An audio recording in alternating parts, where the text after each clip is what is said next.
What's going on, everybody? Welcome back to the NBA Rumor Mill. With me, Mike Zakarian, as we continue to talk about some of the more chaotic things happening around the edges of the league right now. We're in the midst of the Summer League Championship. We're seeing some sort of free agency moves happening. We had some crazy buyout stuff, whether it was Dame, Bradley Beal, and now Marcus Smart, which we'll talk about in a little bit. But we've also got some bigger things brewing that might not happen till mid-season. But before we dive into it, do me a favor, if this is your first time checking it out, which it probably is. This is only our fourth video. Do me a favor, hit the subscribe, the like button, little notification bell too. Let's boost the algo. Speaking of boosting the algo, which is a terrible transition because it doesn't make sense at all, let's talk a little bit about Giannis Antetokounmpo of the Milwaukee Bucks. All right, there was all this speculation, right? As the season wound down, is he gonna go? Is he gonna force a trade? Now's the time to move him, right? His value's never been higher. Then he goes on a stream with iRacer, iSpeed, whoever we're calling it. I'm showing my age, and he's like, "Nah, I'm gonna stay in Milwaukee. I want to be a one-team guy."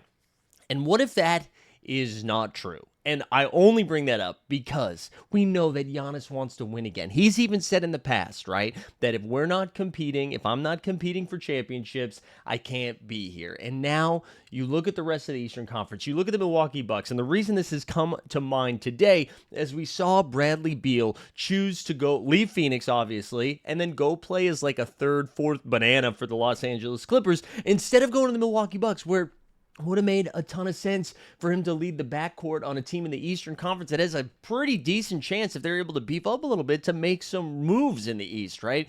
But let's look at this roster right now. We saw they lost Brook Lopez, but that's okay. They added Miles Turner. They brought Bobby Portis back. They still have Gary Trent Jr., Taurean Prince, Kevin Porter Jr. Is any of this making you feel good right now? They don't have a lot of their draft capital. They don't have a lot of young guys, right? They moved Middleton and I believe it was Andre Johnson over to the Washington Wizards. So they just are not set up to win right now, but they're also not set up to win in the future. Like, sure, Miles Turner is a fine ad. I think Miles Turner is a really good player. We saw him go all the way to the NBA Finals as like a third guy behind Halliburton and Siakam, right? But in this current role with Milwaukee, he needs to be the second guy. And sure, it's behind Giannis, who is a top 3 player in the NBA, one of the most dominant scoring forwards we've seen in a very long time, can do it on both ends. Of course, no one is doubting that. But you're asking a lot of guys like Gary Trent Jr. and Kevin Porter Jr. And now let's look at the rest of this watered-down Eastern Conference.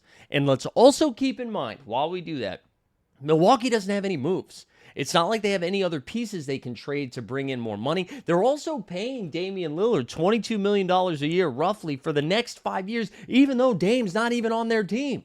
So now we think about that. We think about the lack of roster flexibility and draft capital and moves to be made. Now let's think about the rest of this Eastern Conference, right? And as we're talking about it, not only this year, but like the coming years, right? You have the core of the New York Knicks, fresh off of, somewhat of an underwhelming season. I mean, they did make it to the Eastern Conference Finals, but they still fired their coach. They brought in a new coach, right? But that core is still intact. They still have Karl-Anthony Towns, Mikal Bridges. They got to figure out if they're going to keep him around long-term. Brunson, Josh Hart. They got Deuce McBride. They're kind of excited by some of their other younger guys, Diade and Kolek. So you get the Knicks. They're going to be fine. The Cavs, their whole core's come back. Somehow, they only lost really Ty Jerome. DeAndre Hunter's still there. They were able to bring back Sam Merrill. Of course, they have Spida, Allen, Mobley, and Garland.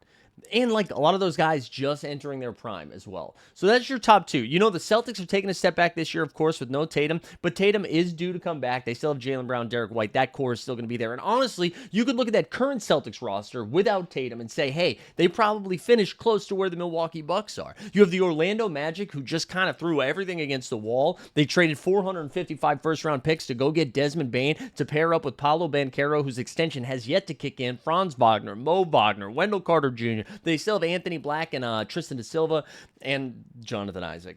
Orlando's right there. Atlanta Hawks just retooled, right? And I think right now I'm taking the 4 teams that we've listed so far in the Knicks, the Magic, the Cavs, and the Hawks, all to finish ahead of the Bucks. And then you start to get in this weird area of like, okay, great. You're a 5 seed, a 6 seed maybe. When Tatum comes back, you're definitely below them.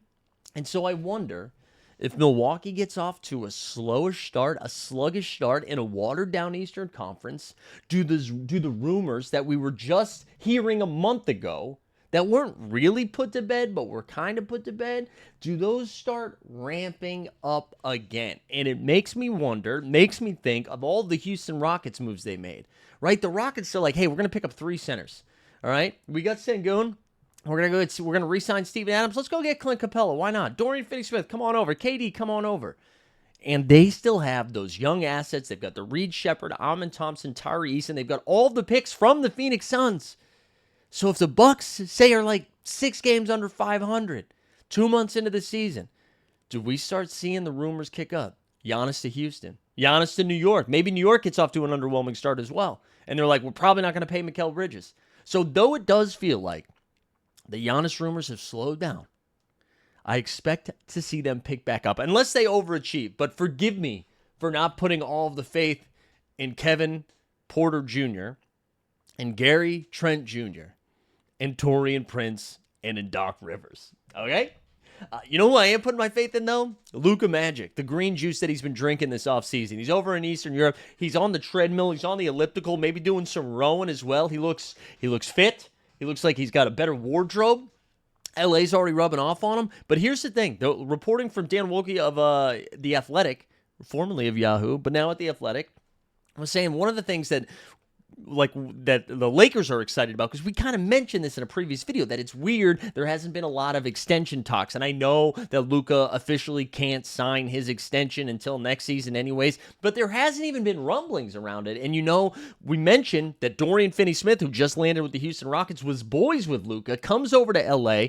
LA does him wrong by talking mess behind his back during his free agency, and then Dodo was like, I'm out, goes to Houston. And so I started wondering, like, hey, what if Luka leaves? What if he tries to team up with Jokic? What if he tries to go somewhere else? But the reporting is now that the Lakers are pretty happy with the fact that he got himself into great shape, but also has been behind the scenes. He called up DeAndre Ayton. He's like, hey, man, you're not a max guy anymore, but I'll help make you a max guy. I made Dwight Powell relevant in the Dallas Mavericks. I got Daniel Gafford paid. I made Derek Lively look like a seasoned vet when he was a rookie. Marcus Smart, who had been banished to the nation's capital to go play for the Washington Wizards, all of a sudden he gets bought out. He comes to LA as well on a pretty cheap deal. I believe it was like 2 years, $11 million. It's like $5.5 million for you math dorks a year. So now Luka, even though there has not been a ton of extension talk and there were rumors that maybe he was unhappy, helped them get a center, helped them get a guard. And now, like, low-key, the Lakers, after not really doing too much this offseason besides getting laughed at because LeBron opted in and then was like, I don't know if I want to play here, Bronny, at Summer League, all that stuff. Now, all of a sudden, they add a legit starting center who, make fun of DeAndre Ayton all you want, which I have done.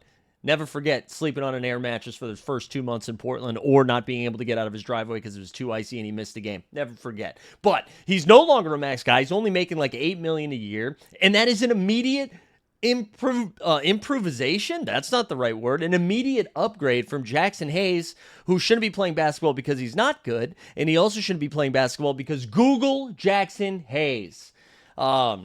So they get an upgrade with DeAndre Ayton, and then you add somebody who can actually play a little bit of defense. And now they're still pretty thin for like big defenders. Like you're asking Ayton to do a lot. You're asking Rui Hachimura to do a lot because they did not improve. Like they didn't get any help from Dorian Finney-Smith, but they did get Jake LaRavia. They did get Marcus Smart, and now they have DA. And I know the West is so competitive, but man, if you took that Lakers team and you put them in the East, they'd immediately be like a top 2 team in the Eastern Conference. Instead, they're probably somewhere between 4 and like 7, because when you look at the West, obviously OKC, we talked about Houston being retooled, Denver also making some really good moves around the edges, and then what the Clippers did. And then it's probably that Clippers, Timberwolves, Warriors, Lakers all jumbled up together in that area. But I do think if you are a Lakers fan, this is a positive sign. Not only did you add DA and Marcus Smart. Can we start calling them DA? Not only did you add Ayton and Marcus Smart and LaRavia after what felt like a pretty quiet offseason, the momentum feels like Luka's going to be hanging around in LA in a while. Has been saying the right things after it's starting off pretty quiet. Last thing we're going to cover is New Orleans. But before we do that, if you've made it this far, do me a favor, hit the subscribe. Also, you'll see that little 4th bar as we continue to grow. When your comments come in the previous day's video, we will talk about them there at the end. I want to shout out our guy Vicky and TST who got involved in the comments last time, but they just said, hey, good job. Good job. Which I'll take the good jobs. I'll take the pat on my back. But if you've got some takes, some hot goss, some NBA rumors, throw them into the chat. We'll talk about them in the next one. The last thing we're going to talk about, though, is the New Orleans Pelicans. And, man, the Pels, we all remember draft night, right? They were like, hey, listen, we want this guy, Derek Queen. We want to take him. We want to take Fears with like the 7th or 8th pick, whatever it was, and then we're going to trade up with Atlanta. We're going to go get Queen. And when that was announced, I was like, wow, look at New Orleans being aggressive, right? Getting out there, trying to get some picks early. And then, and I was at the draft. I was in Barclays, and the reports start coming out a little bit what Atlanta gave up. What New Orleans gave up. And they gave up a 2026 unprotected pick, which means no matter where New Orleans finishes when the ping pong balls come out, whether it's 1 or 30, Atlanta gets their pick. And then Summer League starts. And Queen's out there balling. Derek Queen looks great. And we just heard, I believe it was wrist surgery, underwent wrist surgery. He's going to miss like 12 to 15 weeks. New Orleans cannot catch a break. And I just quickly want to go, we talked about this unprotected pick. We talked about Atlanta being retooled and being a top 4 team in the Eastern Conference this season, and then thinking about what they could look like next season. The West, right, we already went over the top 3 of Denver, Houston, and OKC.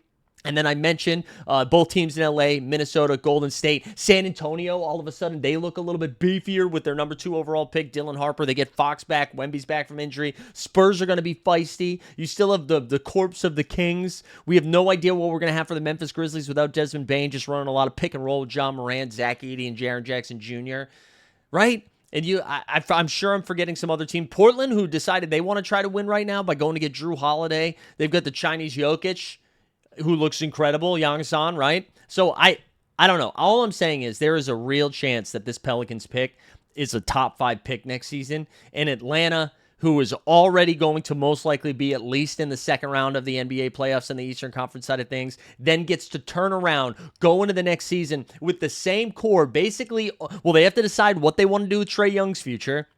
Porzingis will be expiring, but they might have a top 5 pick, which they could either use for leverage or as a draft asset to go try to beef up with a vet to like win now, or they have like an immediate like extension of like their young core of like Jalen Johnson, Dyson Daniels, now Trae Young, and then whoever this like top 5 pick would be. So man, Joe Dumars and Troy Weaver, they were like, hey, you know, some time has passed. Maybe you forgot about us. Then they go to get New Orleans, and they said, no one ever forgot. We'll remind you. We'll remind you that we're bad at our job. Poor New Orleans fans. Just move the team.